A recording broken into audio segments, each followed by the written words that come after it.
Okay, we have just gone the hour, so let's begin.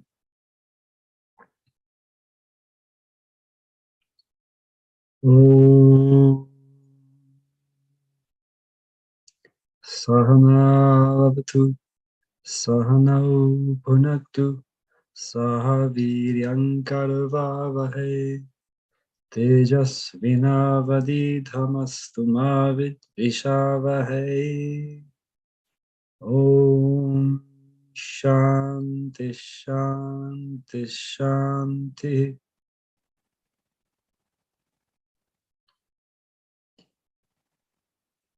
Okay, so we are continuing with chapter 20 of the text, Manifestations of Brahman. So we just finished this section in which he was describing the pointers for Brahman. So these I've got highlighted here are the pointers for contemplation. And one of the aspects that came through a number of times was the notion that it's a single mass of reality, that Brahman is undivided, undifferentiated. And he works from that theme and then moves on to, as the title suggests, the manifestations of Brahman. So he says, Brahman is one homogeneous mass of reality, but the manifestations of Brahman are manifold. Just as electricity is one, while its expressions are manifold, the sun is one, its reflections manifold. Not knowing the unifying nature of Brahman, the ignorant masses relate to its multifarious expressions. They become involved in their differences, divide themselves into various factions, and suffer the bitterness and misery arising therefrom. The wise rise above differences, recognize the Brahman through its manifestations, see unity in the diversity, identify with the Supreme Being, and revel in its peace and bliss. So this is the, if you like, the purpose of the whole contemplative process. It's not just to have a cognitive understanding of what reality is. You know, we've got these ideas of all-pervading, infinite, without sinew, and so on and so forth. It's to give us a vision, a perspective on life, our experiences, and ourselves that is fundamentally different from what it used to be. What is that difference? He says here, the wise rise above differences. So you can think about this even from a very day-to-day perspective. We hear this idea a lot that, you know, even the simple idea of tolerance is the ability to rise above differences. How do you do that? You can't simply rise above differences and that's it. To rise above a difference means to identify a sameness. So there's a famous story along these lines. I forget the name of the people involved, but there is a member of the Ku Klux Klan. And this is, I believe, maybe the 50s. And he was on the school board with a black woman. And it was in getting to know her and recognizing that they share some of the very same challenges, say, surrounding poverty, say, surrounding getting their kids educated, that he began to change his perspective. The racism began to be dismantled, if you like. He rose above the differences. But how did he do it? By seeing sameness. Where are we the same? And so this is what he's talking about here. He says Brahman is one homogeneous mass of reality. And we talked about this when we were going through those pointers. We keep on using those two analogies. Ocean and waves. There are differences between waves, but there is a homogeneous mass of water, which is the underlying truth. Everything in the dream state is nothing other than the waker's mind. So all of the different beings are connected through that. So this is the fundamental shift that we're looking for. There's non-difference. When we lack a vision of sameness, as he says here, we relate to differences. And we react according to differences, and then we respond according to differences. Your values are not the same as mine. Your emotional responses to things are not the same as mine. You behave differently. Your lifestyle is different. And then we get into opposition.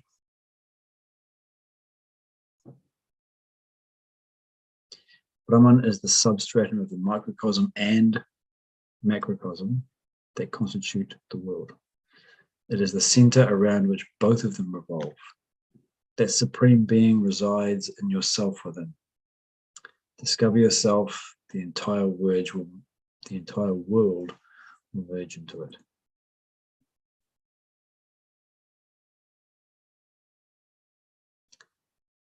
The Waker Dreamer example, let's use that to look at this. He says the entire world will merge into it. When you are in a dream, everything looks different, separate, divided. If you are able to, while in the dream, recognize this is a dream, everything in the world, that dream world, merges together. It merges into the phenomenon of mind. How is that recognized? It's by recognizing the mind of the waker. Same sort of idea here. If everything is an expression of consciousness, you'll only be able to see that when you recognize the core of your own consciousness. That's the purpose of spiritual practice and ultimately meditation, is to see within yourself the underlying consciousness, pure, unconditioned, that constitutes your experience. And when you see, for example, one drop of ocean water, you know the whole ocean.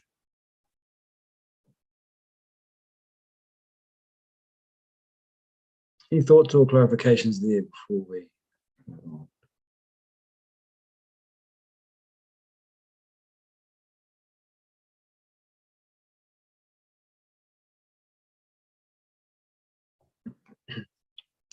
A highly evolved spiritual person finds the expression of divinity everywhere. He can go into raptures merely at the sight of a flower or fruit. William Wordsworth was in ecstasy when he beheld the daffodils, whereas a less developed one, not as spiritually evolved, would need something more striking, perhaps a glorious sunrise or sunset to inspire him. And the least developed, with hardly any spiritual insight, would react only to spectacular sights like the snow-capped Everest or the mighty Niagara Falls. Anything less would not stimulate the divinity in him. But then there are unspiritual extremists who do not react even to the spectacular, breathtaking expressions of nature. They remain grossly inhuman, blind to the splash of divinity lavished all over. These are the persons who need miracles to excite them. Only such unnatural gimmicks could stir them from their spiritual slumber. These barren characters lack the fundamental spiritual trait of the human species. Okay. So the idea here is that as we become more spiritually evolved, one of the effects is that we begin to see that underlying consciousness everywhere. He's using the word divinity here. So when he's using the word divinity, it has a more devotional flavor to it. And it has that idea here. When he says you see divinity, what do you see it with? Well, you're not seeing it with your eyes. A spiritual and an unspiritual person are both looking at the same flower, the same fruit. They both see the same thing, but it reacts differently within. For the spiritual person, there is a recognition of themselves. What's our famous quote? Beauty is in the eye of the beholder. When you see the beauty of that flower or that fruit, where is it? Okay, you can say, well, it's in the fruit. It's in that banana. It's in that rose petal. Well, that's where it's being stimulated from. But the beauty is within you. You're seeing yourself. And so for someone who has cleared their ego to a reasonable degree, they are able to see the underlying self, consciousness, divinity, which is present in all experiences. So that experience we've all had, I'm sure. And he talks about the sunrise or sunset, Niagara Falls. When we're struck by that breathtaking beauty of that scene, what do we say? Oh my God. Even if we're not a religious type, there's that phrase is pointing to it, that there's something beyond the sight that I'm seeing. So this is flowing on from the earlier portion that he was just touching on. Everything that we see is an expression of divinity, so it's flavored with it, it's colored with it. You could imagine, as he talks about here, a highly spiritual person. He sees any aspect of nature and recognizes the divinity within. He sees two men fighting in the street, recognizes the divinity.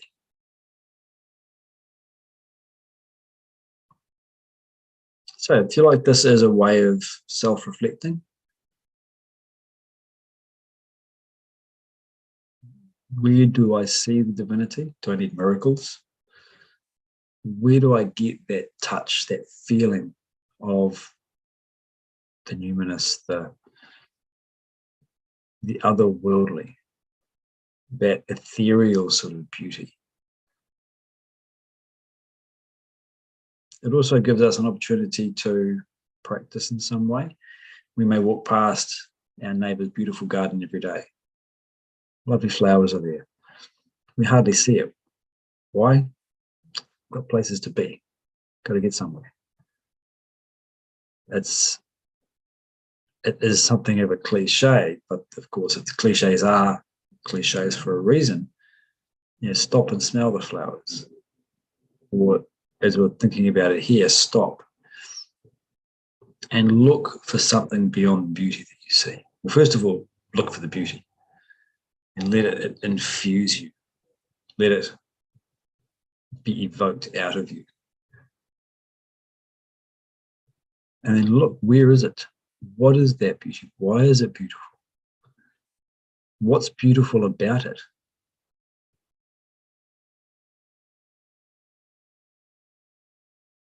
And connect it to this idea. It's beautiful because it's nature. It's nature. It's a natural expression of what? What's it an expression of? Where's it coming from? So it's this idea of always looking to get back to the source. And this is a great way of describing how it's done, both mind and intellect. The intellect is gently analyzing, asking that question, probing for that source. And the mind is feeling. What does it feel like?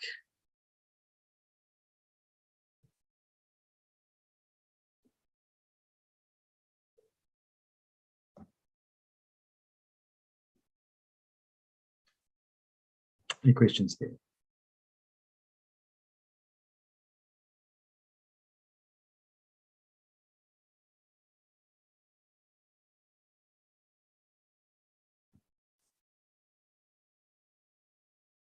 Continues on. He says, everything in the world rests in your inner self. All perception, emotion, and thought proceed from the self. The world has no reality of its own, but people look upon it as real in itself, make a wrong evaluation, give it false attributes, which causes privation and pain, suffering and sorrow. They do not realize that the world has no status, substance, or standing apart from the underlying reality. You may give the world as much status as you would a picture of your family. The picture is valued or loved not for what it is worth, but because of your family that it represents. The picture has no value apart from the family. Likewise, the world is a picture of the reality. It has no inherent value without the reality. Learn to regard the world as you would the picture. Understand the reality alone exists. Recognize the reality in and through all your experiences in life. Regard all happenings as a grand theatrical performance, as Shakespeare has wisely advised.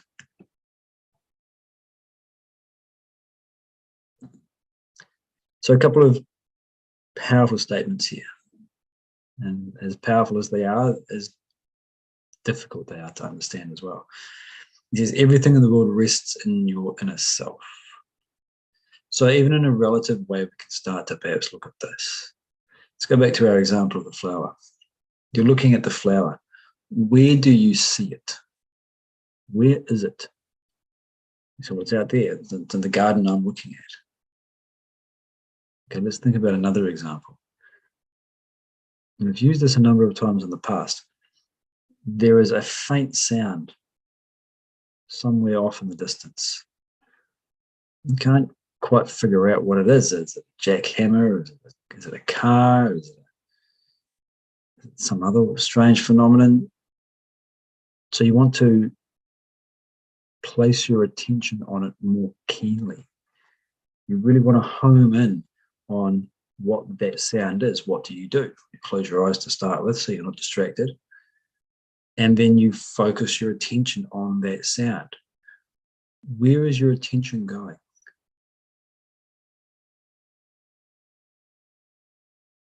In some way, it might feel like you are directing your attention over there towards the sound, the source of the sound. It might feel that way.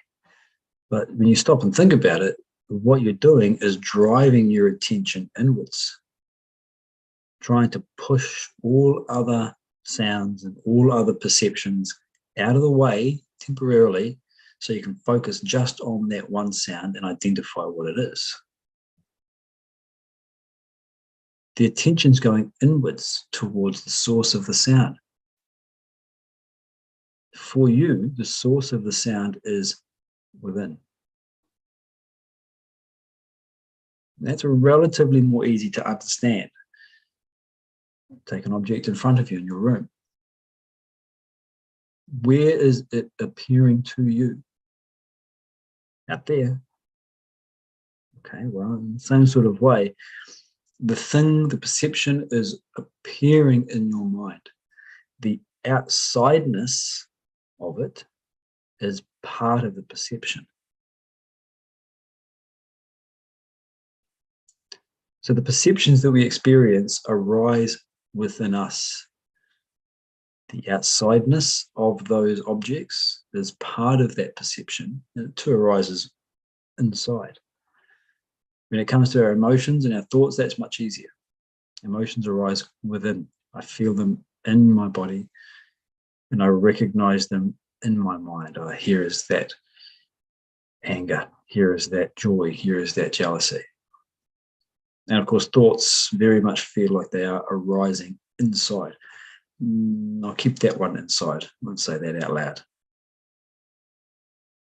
The whole phenomenon of our experiences, where do they exist? Where does it exist? Where is your mind? It's in me. Everything in the world rests in your inner self.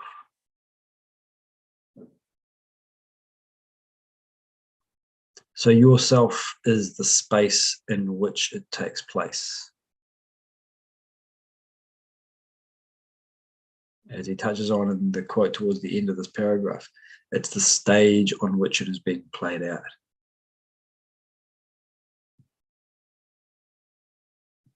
So he says here, the world has no reality of its own. Any thoughts or questions on that idea of the world resting in itself before we get on to this one?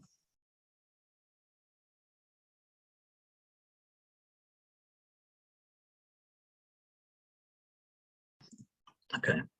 He says the world has no reality of its own. When we talk about something being real, we talk about it's the test of reality, usually.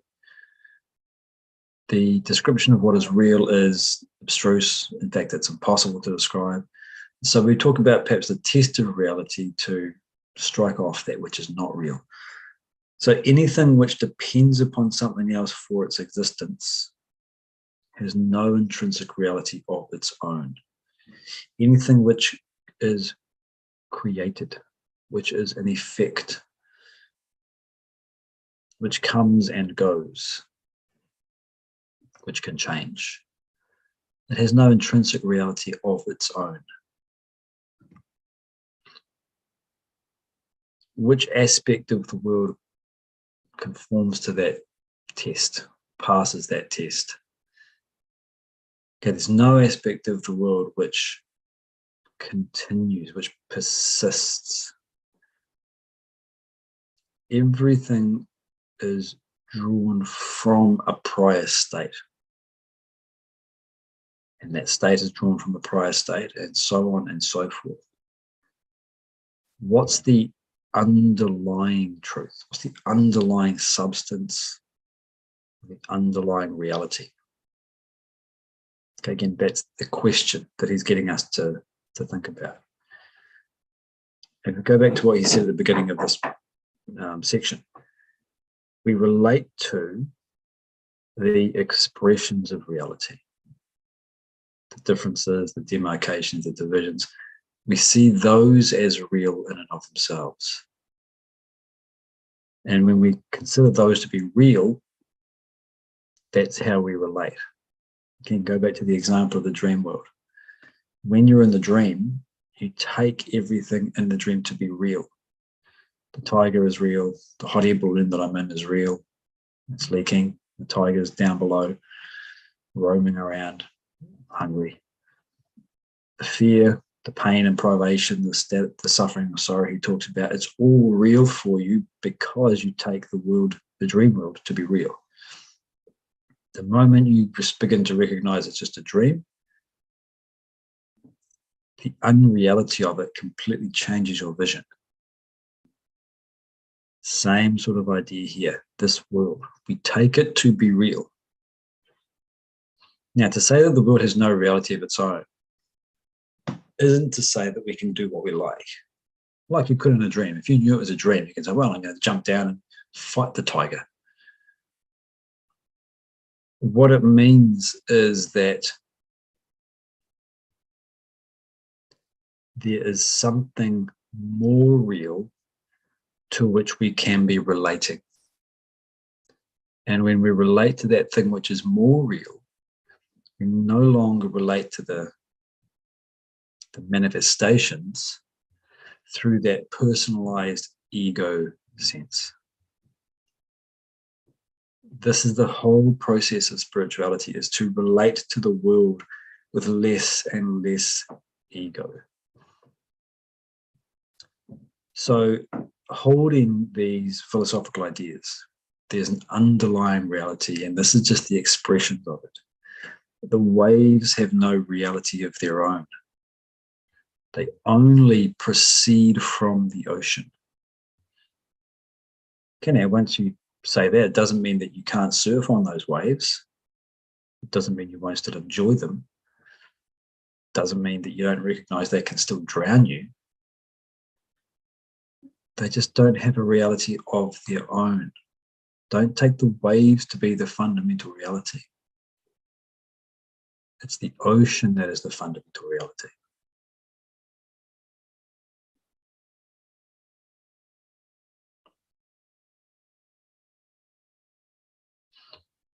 So he gives another analogy here, a picture of a family. The picture is valued because of the family it represents.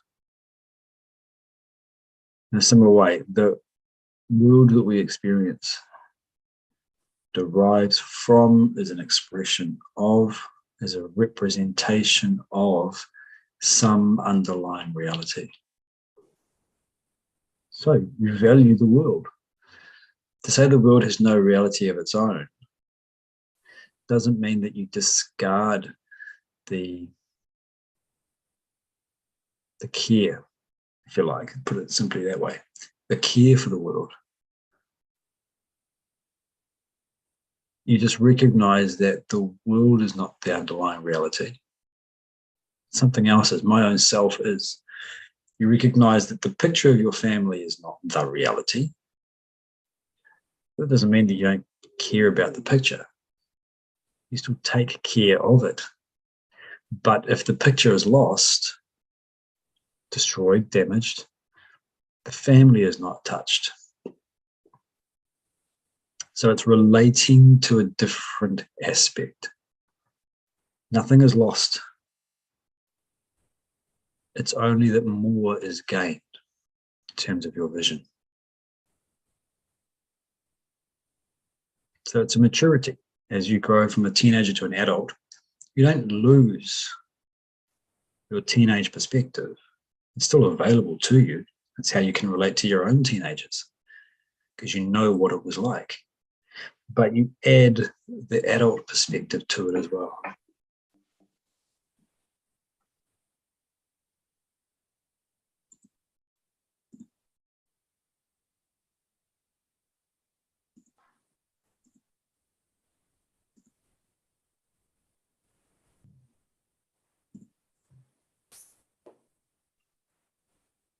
Any questions there?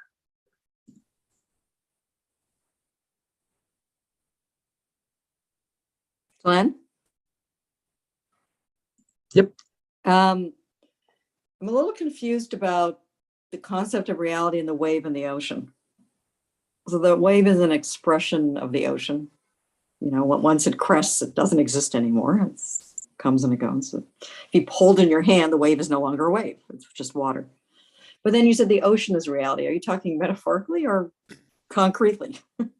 Yeah, metaphorically. What metaphorically? Okay, so, and also with the family, I understand how the picture of the family, of course, is just a perception of a family. It's a representation of a family. But when you, let's say you lose a parent or a child or something, have you lost part of reality? Is that child reality? I mean, it's a thing. It's concrete. It's made of matter. I always get confused with this concept of reality. I sometimes don't even bother with it because it's so confusing. I mean, do I need to even deal with it? You know, when you lose somebody and they go into the ground, they become something else. Is the fact that they were alive, the reality that they were alive, is that a reality? I mean, is that real?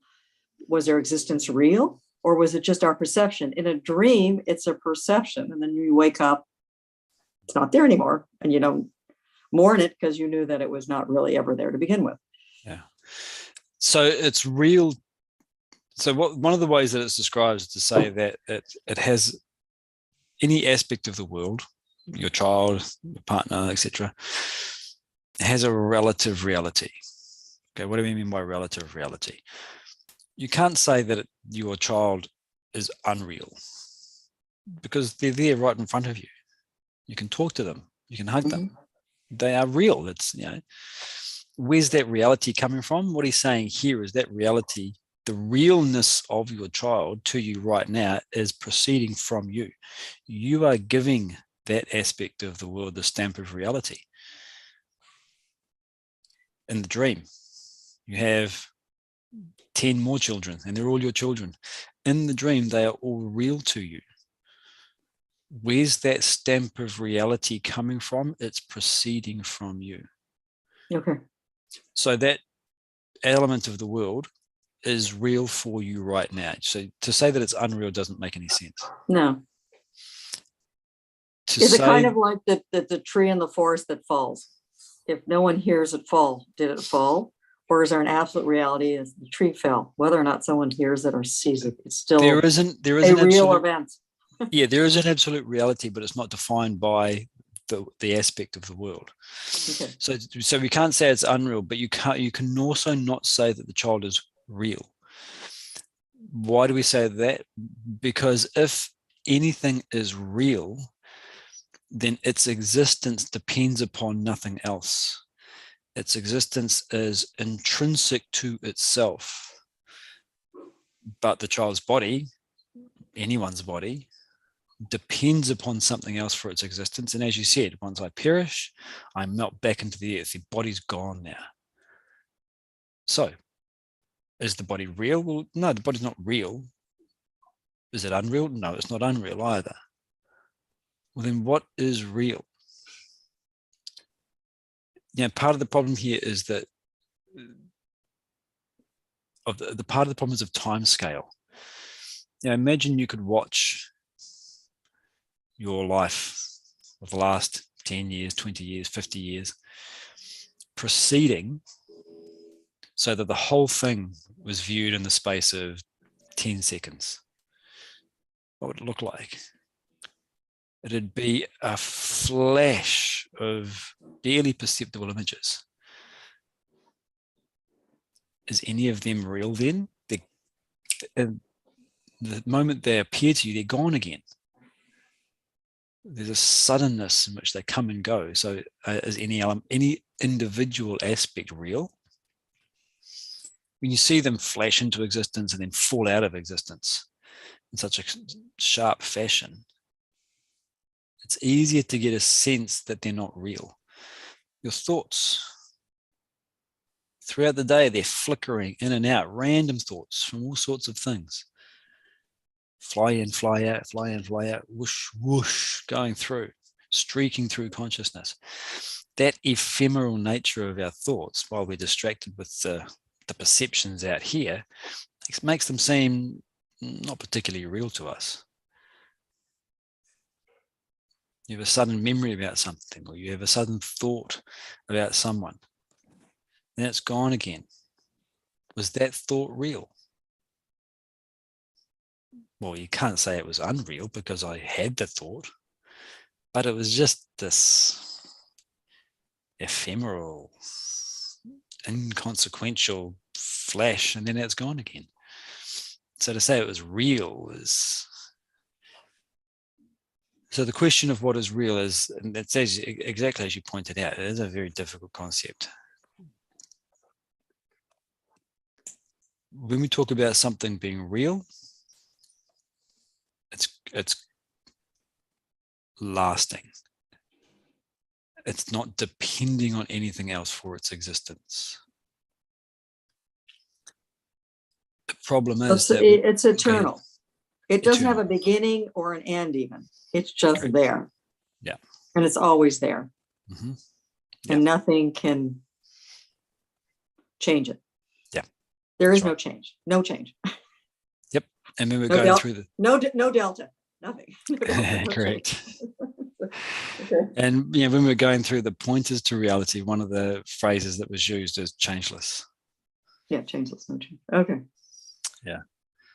And what's interesting is that, as he was touching on, we give the stamp of reality to the world, and that's actually part of the problem, which is that we take various aspects of the world to be real, and we experience this in different ways. One of the relative ways we experience this is with, say, an emotional state. I'm feeling upset or frustrated or disappointed in a partner, perhaps, whatever it happens to be. That state is problematic for us because whether we say it to ourselves or whether it's a sort of a tacit assumption, this is my life, this is my partner, this is my mind, this is who I am, this is what my life is really like. Not realizing that it's a changing phenomenon. Yeah. Yeah, I sometimes do feel anxious, depressed, upset, and then it goes away, and then I feel happy again. and then it comes and it comes and goes and comes and goes.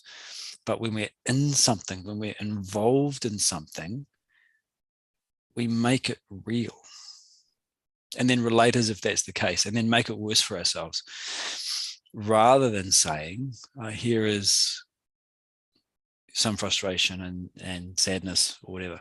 Here it is. This is today's wave, or this is this morning's wave. It's rising, it's cresting, it's crashing, and watching it go. If we just let nature flow, we find that these things come and go. What we tend to do is put the stamp of reality on the changing phenomenon and then relate to it. And so we keep re-inflicting the same kind of thought pattern back onto ourselves because we think it's real, so we have to relate to it, rather than just having a bit of distance, a bit of acceptance, and letting it come and fall away.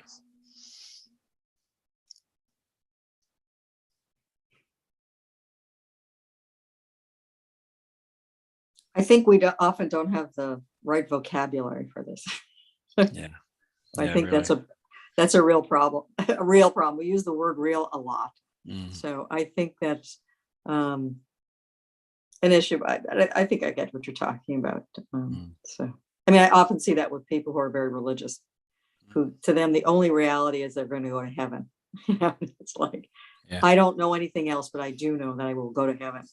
And it's so real to them. It's their absolute reality. And from someone like me who does not have that perspective, I look at them like, are you kidding me? It's like,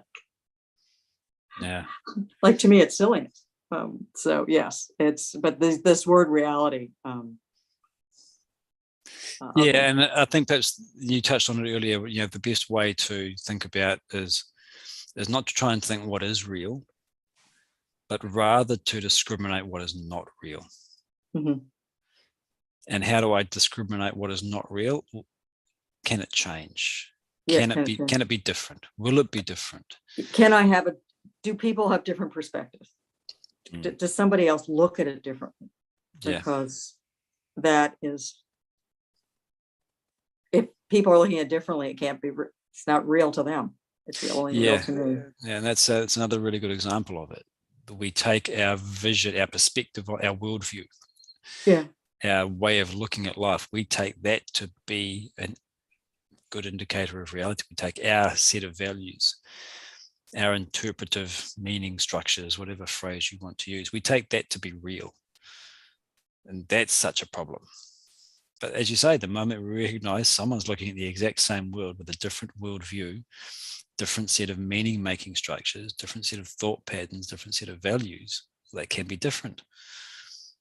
They're relatively real because it's real for me now, but between individuals, they're not the same. And even within myself, I can grow and change and have a new worldview a year from now.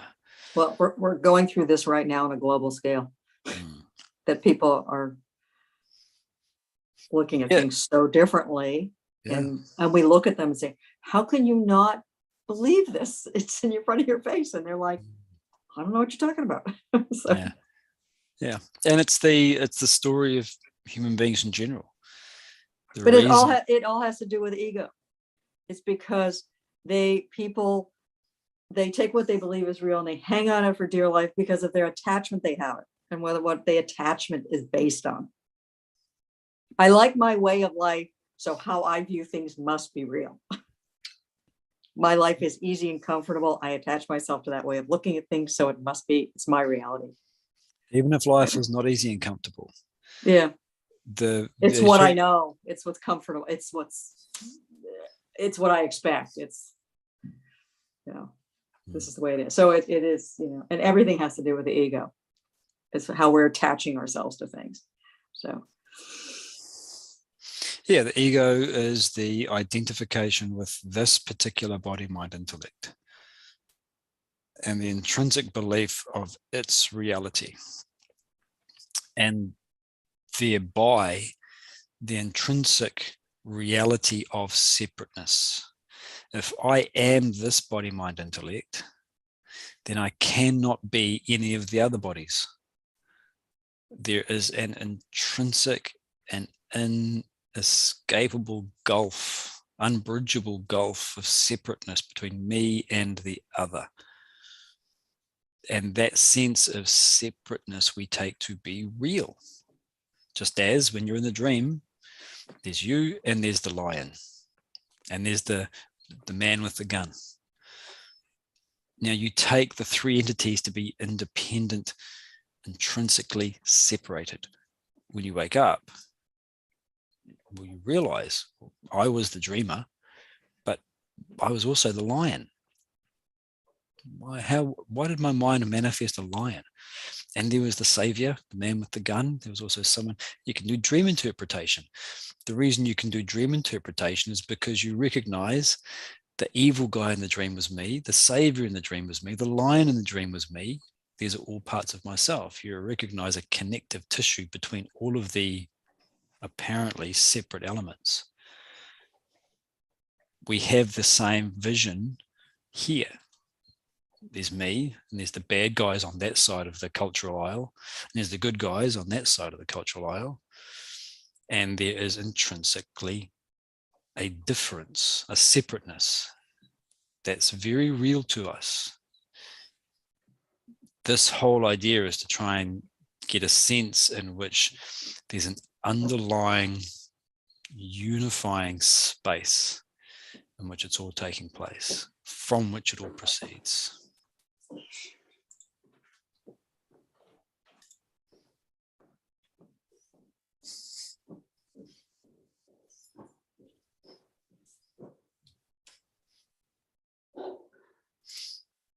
So this last part here, he says, recognize the reality in and through your experiences. Regard all happenings as a grand theatrical performance. So again, it's touching on, if you like, the effect of this kind of contemplation, is that when you see that there is an underlying reality pervading through all experiences, you start to get a sense in which all the world's a stage and all the men and women merely players. When you relate not to the differences on top, but a sense of an underlying unity, a sense of an underlying divinity, then you begin to interact in the world with that objectivity. So when he says regard happenings as a grand theatrical performance, it doesn't mean that you check out. You know, you're not part of it when you're in the theatre, although actually you are. Speak to people who perform on stage and they'll tell you that the audience is a part of that. But in a sense, though, you're not a passive observer. An aspect of you sits back and remains unaffected, but you still engage. So you're part of the theatrical performance.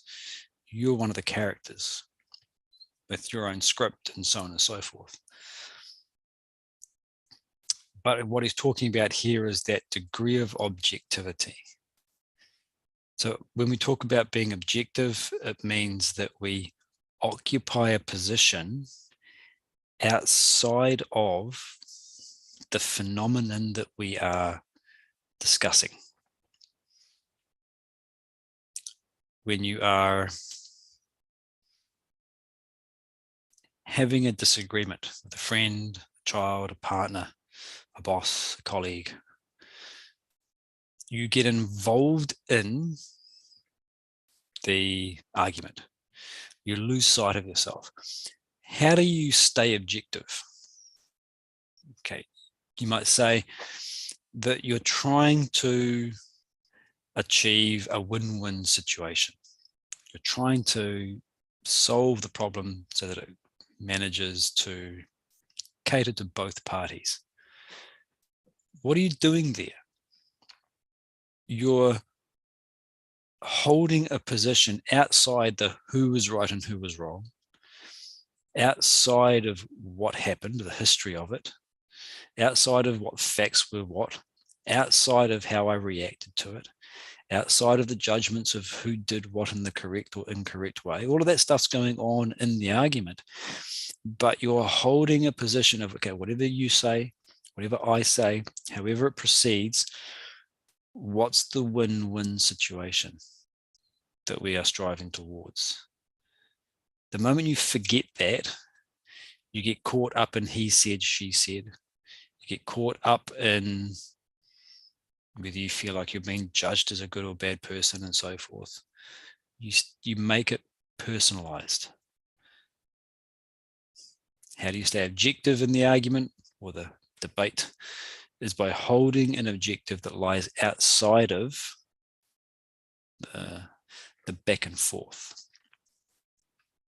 The other example we use is, as he touches on here, watching a movie. When you watch a tragic or a heartbreaking movie, your emotions are going through the heartbreak, the sadness, the sorrow, the heartbreak. But there's an element of your personality which is not affected. If you lose your partner, you are heartbroken and you suffer. But you go and watch a movie in which everyone's losing their partners, you're heartbroken, but you're not suffering. You're objective because you're occupying a position outside of the movie and outside of your own emotions. It's just a film. I'm here to enjoy myself.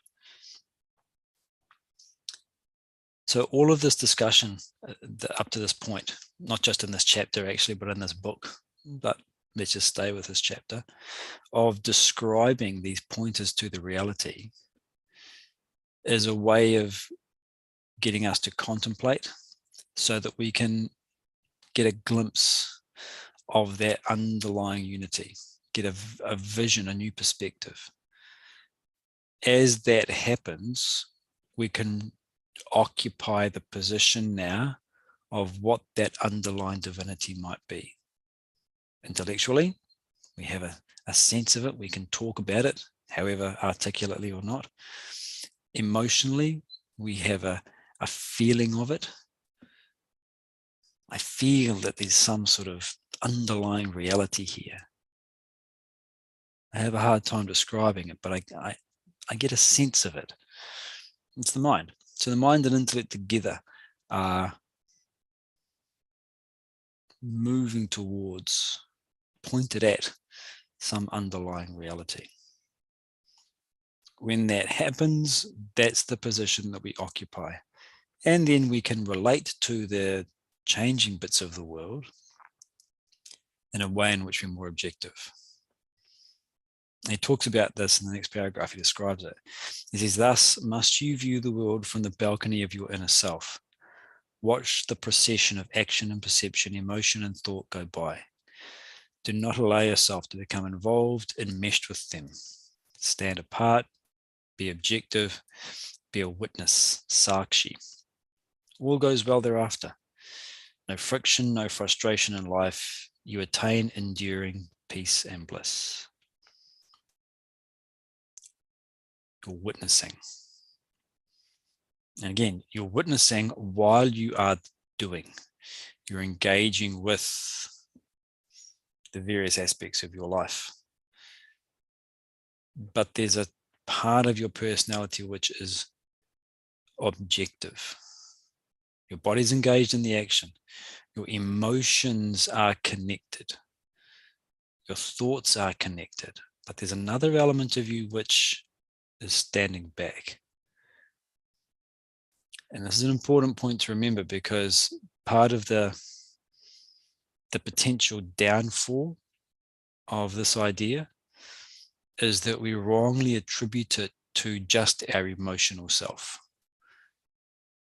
We find some aspect of the world or relationship difficult, and so to try and be objective, we just withdraw our emotions. We check out, we disconnect, we disengage, we dissociate. So this is the ego appropriating a good idea and using it for its own egoistic purposes. This is too difficult to face. I'll stand back, I'll stand apart. It's not real anyway. And so there's a phrase, spiritual bypassing, which talks about this, where we take a good idea or a good practice, something that is spiritual in intent, but we use it as a way of bypassing that which is difficult, which is troubling for us. And rather than dealing with it because it's part of our ego, we just choose not to look at it. So all of these ideas can be wrongly applied to satisfy the ego's demands. So what does it really mean to stand apart, to be objective, to be a witness? Doesn't mean that we're dissociating. We're engaging. And the reason we can engage is because we are mature. We stand apart from it.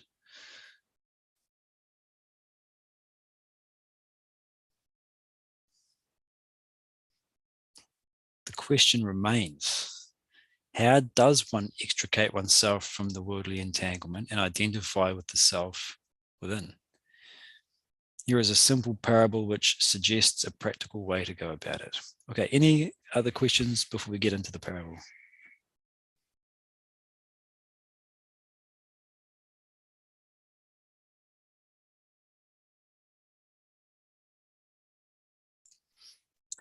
There was a king who ruled his state to perfection.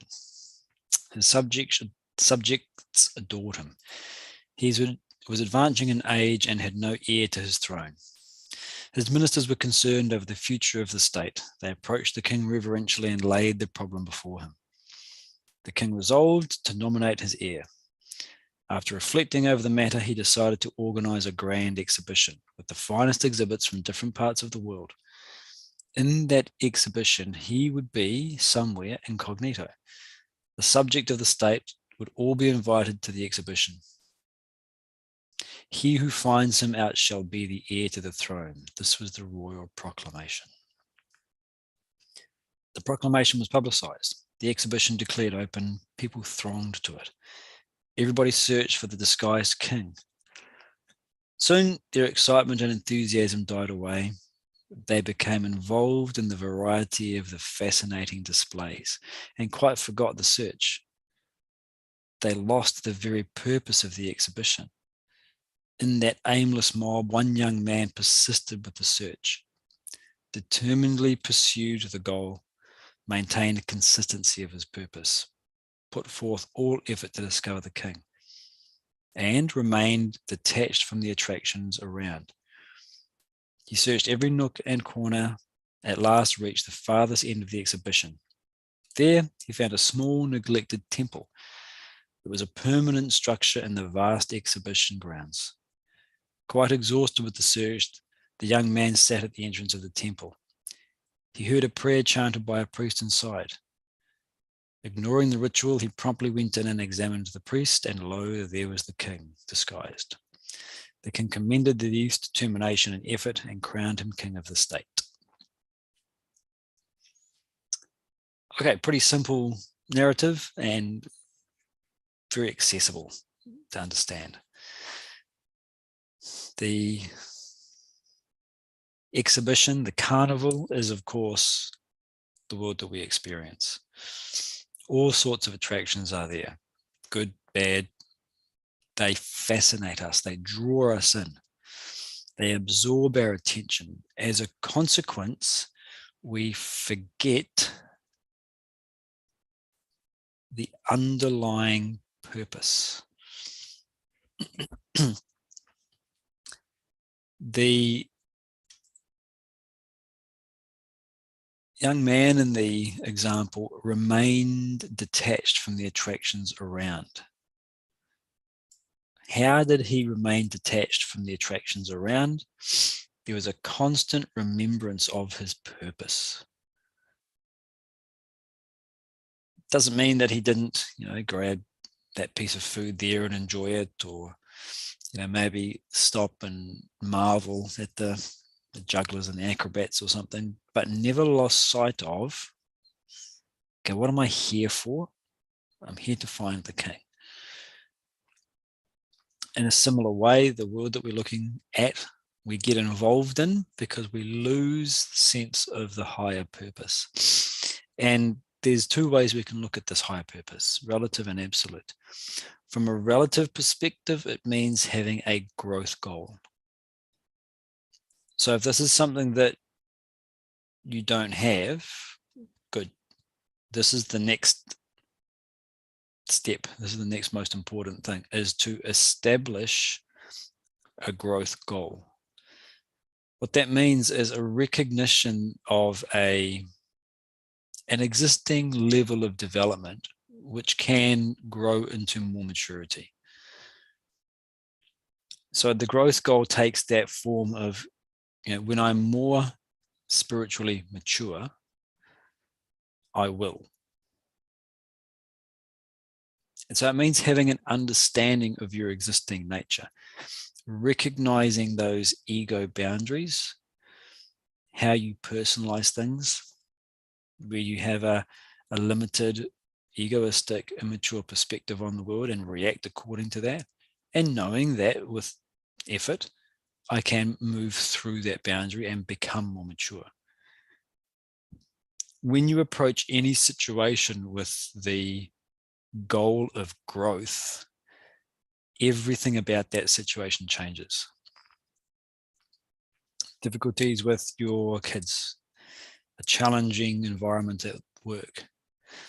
The reason we find it challenging is because our current way of looking at the world, our current set of values, tools, worldview, doesn't allow me to move through that experience with calmness, with peace, in a mature way. I get stuck, I get triggered.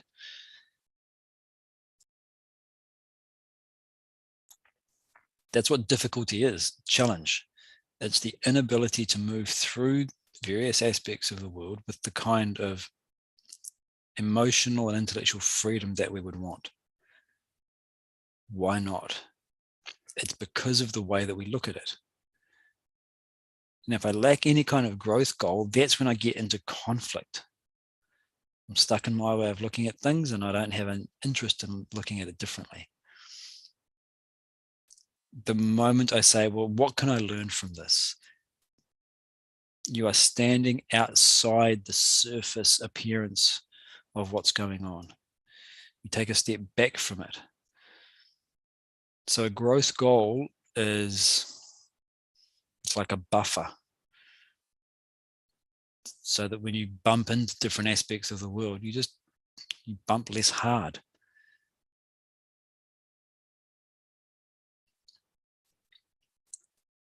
That's the relative perspective, an improvement in your worldview, your mind and intellect, your values.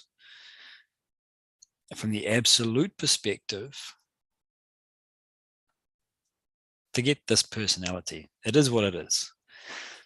There is a dimension of my existence which is not defined by my personality, not defined by my psyche, not defined by my past, not defined by my current set of values, my emotional responses or my body.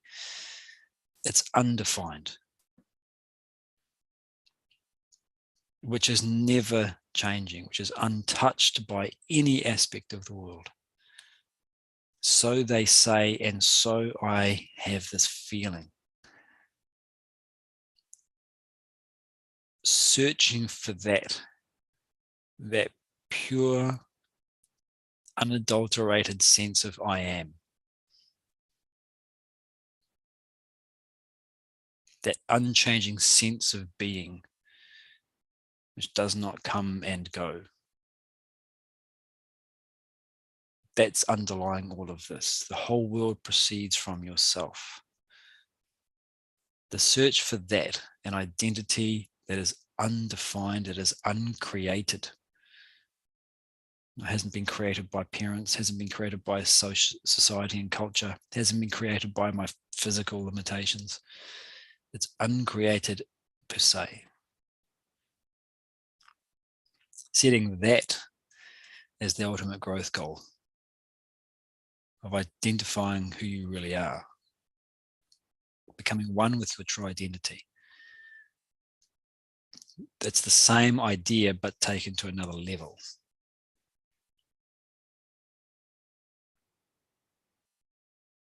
So he talks about this, explains it in the next paragraph. So it is with Brahman. Brahman remains incognito in the world. People are lost in the phenomena of perception, emotion, and thought. Few care to search for the reality that lies beyond the fascinations of the world. People are lost in the pleasures of life. They have virtually abandoned the kingdom of bliss. The wise one, however, rises above all terrestrial attraction, searches and researches Brahman in the phenomenal world. That real one finds Brahman, becomes Brahman. So that's the real one, who is searching for the reality in the world. So again, this idea of being spiritual isn't to disconnect from the world. You're searching for yourself in your relationships with family and friends. You're searching for it in your workplace, in yourself, in your psyche, in your world. Not saying a spiritual person, okay, disconnect. So how that's done in a more practical sense is this process of negation and assertion. And we'll touch on that as we start next time. Okay, any further questions or clarifications?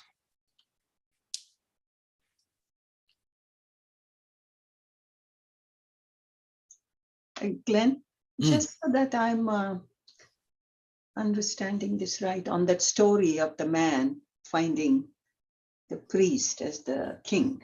Yeah. So when he moved away from all external distractions, that carnival atmosphere and all that, then he could go into the temple and find him. Is that the story? Not so. I wouldn't say necessarily that moved away from all of the distractions, because there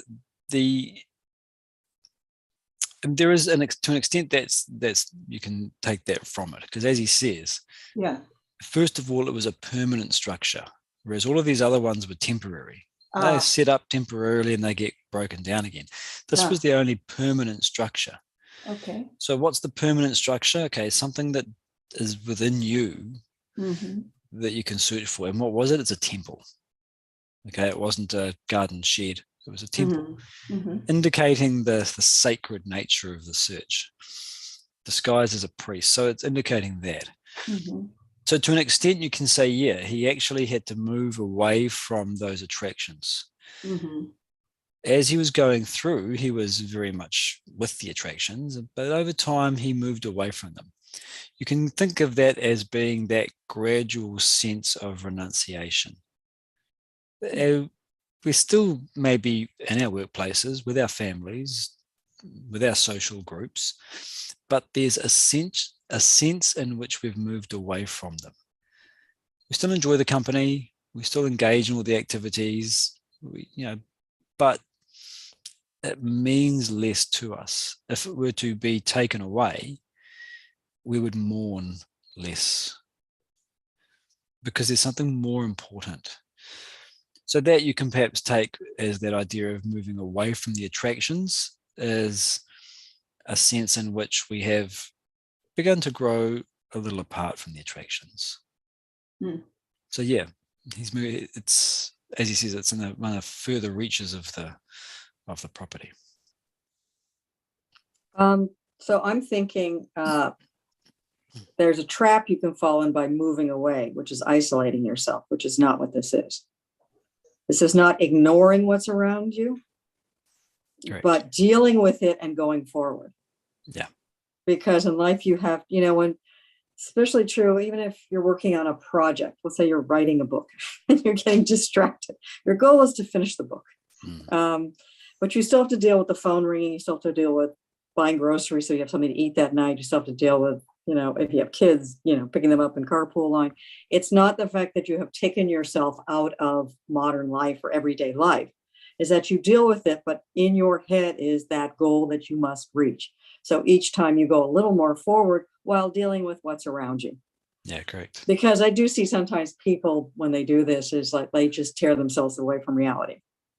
They don't talk to anybody, they don't deal with anything, they have somebody else do everything for them. And it's like, I'm being spiritual. You're not being spiritual, you're hiding. So I think that's a big difference. It's not like you're moving away from people, you're just dealing with, but you're continually forward on your path and nothing is going to stop you. It's the marathon runner or whatever, where the finish line is, you have to get there. If it starts raining on you, you don't run away and say, I'm not going to deal with the rain.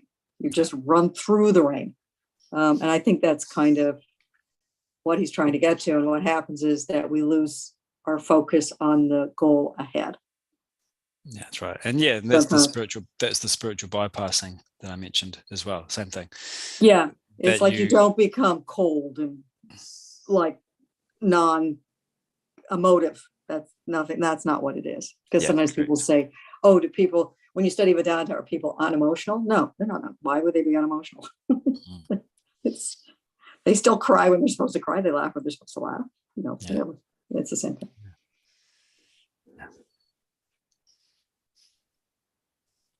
Okay, any other thoughts? Yeah, it is. Yeah. Any other thoughts or questions? It's hard stuff. All right, thanks, folks. We're back 6:30 p.m. Pacific time on Tuesday for the Ishavasya Upanishad, and 6 p.m. Pacific time Monday for our Q&A. So for those joining, I'll see you then. And for those not, have a great week. What exactly is the Tuesday class? Because I've never been to it. Ishavasya Upanishad. So it's one of the Upanishads that is part of the curriculum. Oh, okay. Yeah. Okay. Thank you. Right. Thanks, folks. Thank Have you. a great week. Bye. Hari Om. Take care. Bye.